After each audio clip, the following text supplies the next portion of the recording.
মালদার মোথাবাড়ি বিধানসভা এলাকায় বিজেপির দলে ভাঙন ধরল রাজ্যের শাসক দল তৃণমূল। মোথাবাড়ি বিধানসভার কালিয়াচক 1 নম্বর গ্রাম পঞ্চায়েতের তেতুরটোলা বুথে বিজেপি ছেড়ে প্রায় 50টি পরিবারের সদস্যরা যোগদান করলেন তৃণমূলে। যোগদানকারীদের হাতে দলীয় পতাকা তুলে দিয়ে তৃণমূল দল তাদের স্বাগত জানালেন মোথাবাড়ির বিধায়ক তথা রাজ্যের মন্ত্রী সাবিনা ইয়াসমিন। আজকে আমরা আমাদের কংগ্রেস এবং বিজেপির বিভিন্ন কর্মী আছে এখানে আমাদের বুথের কালিয়াচক গ্রাম পঞ্চায়েতের তেতুরটোলা বুথের আমরা সবাই তৃণমূল কংগ্রেসে যোগদান করতে এসেছি আজকে। আর আমাদের জনপ্রিয় নেত্রী মাননীয় সাবিনা ইয়াসমিন মহাশয়ের নেতৃত্বে আমরা এখানে পৌঁছেছি।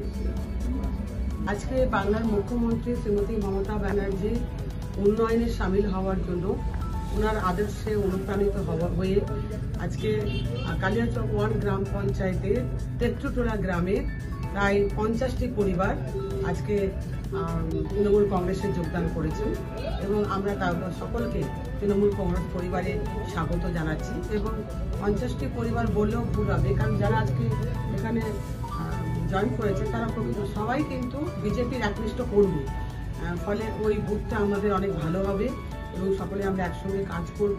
আগামী দিনে আমাদের পরিবারে সংযুক্ত হওয়ায় আমরা একই সঙ্গে কাজ করবো এবং ওই পরিবারে আগামী দিনে আমাদের ভোট ভালো হবে এবং আমরা সুখে দুঃখে ওদের পাশে থাকবো, কোনো অসুবিধা নেই।